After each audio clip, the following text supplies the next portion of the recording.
I don't make that many TikToks, but last couple of days I've been irritated by something I gotta say that I think has applicability to the present political and electoral situation in the state of Maine.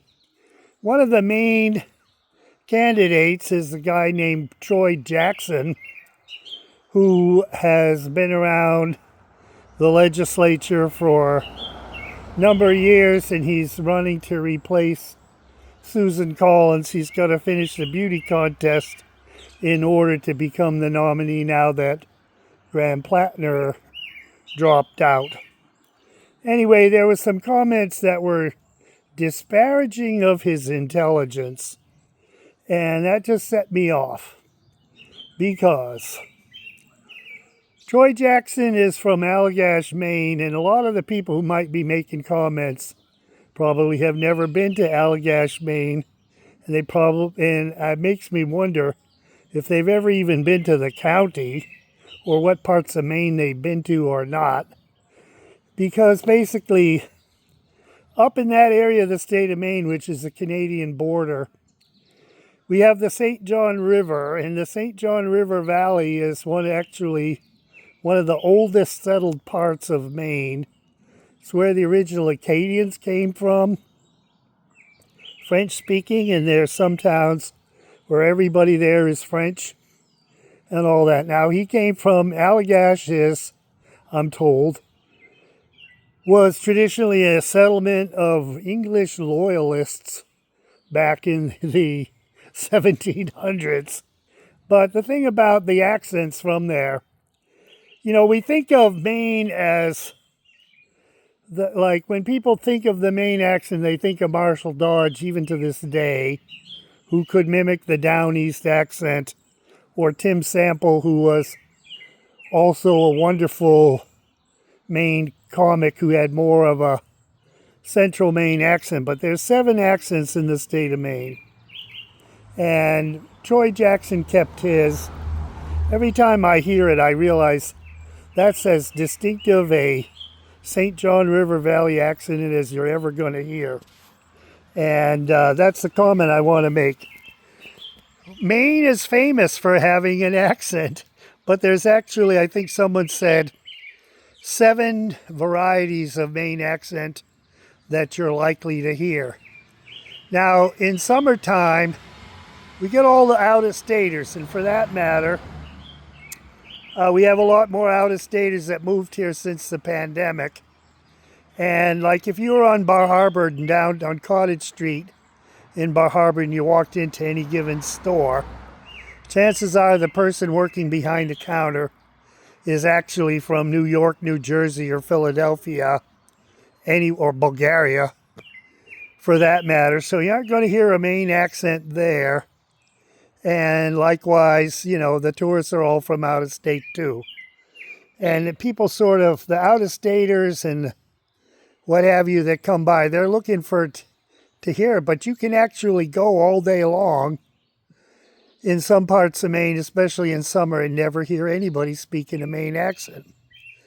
Now, I'm not a Maine native, but I moved here in 1980, worked in a community hospital, which was a great little community hospital in Skowhegan. I would go there in a heartbeat if I was sick. But basically, what happens here is that you can make a choice between how you want to speak English. And what I'm talking about next is the accent that you have is part of your identity. Troy didn't change his.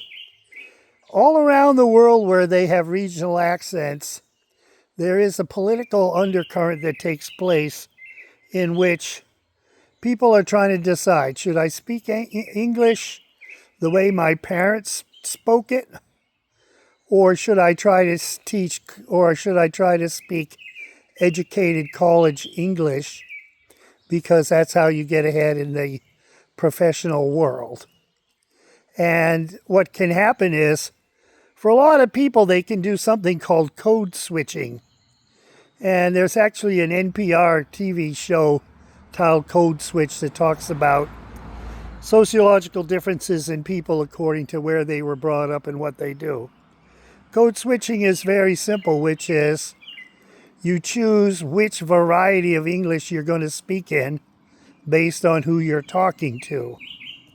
Now, like for example, I have a graduate degree. I can use very large vocabularies. I worked in the medical field as a registered nurse, used to conversing with highly educated persons all day long about complicated medical topics because I did critical care.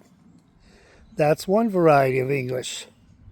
But on the other hand, if I'm dealing with somebody who's a local Mainer that came to the hospital in Skowhegan and it's the first elevator they ever rode on in their life, because there are no elevators in Bingham, Maine, for example, I might switch to something that makes them a little more comfortable and relaxed so they can feel like they can actually talk to me. If you ever have a conversation with any such person, you listen carefully to what they're trying to say. And as a general rule, just because they got that accent does not mean that they are remotely lacking in intelligence or that they aren't capable of being cunning. So basically, I think the people that were making disparaging remarks about Troy's intelligence or lack thereof were out-of-state transplants to Portland, and they've never actually had a conversation with a real Mainer, which is to their detriment. And basically, I don't know how to combat this. I think I love Troy's positions. He is probably not as far left as I would be if I ran. But he's a sensible person who's been through the whole procedure of legislature and has a good idea about how to bring people together. And I just think it's a shame that if people are going to make some judgment on him based on superficialities. Now, this is going to sound heretical, but to some degree this applies to Susan Collins as well. Now, people pick on her neurological problem. I'm not even going to address that. But Susan Collins is also originally from the county. And she is more of a county person. If you've never actually, wherever you may work in the state of Maine, if you've never actually worked with anybody from the county or anybody who was from down east, or for that matter, Kennebec River Valley accent or Portland accent, you're missing out on some of the amazing things about humanity around here. I've always loved accents wherever I've gone, and all that stuff. But that's what I wanted to say. Catch you later. Bye.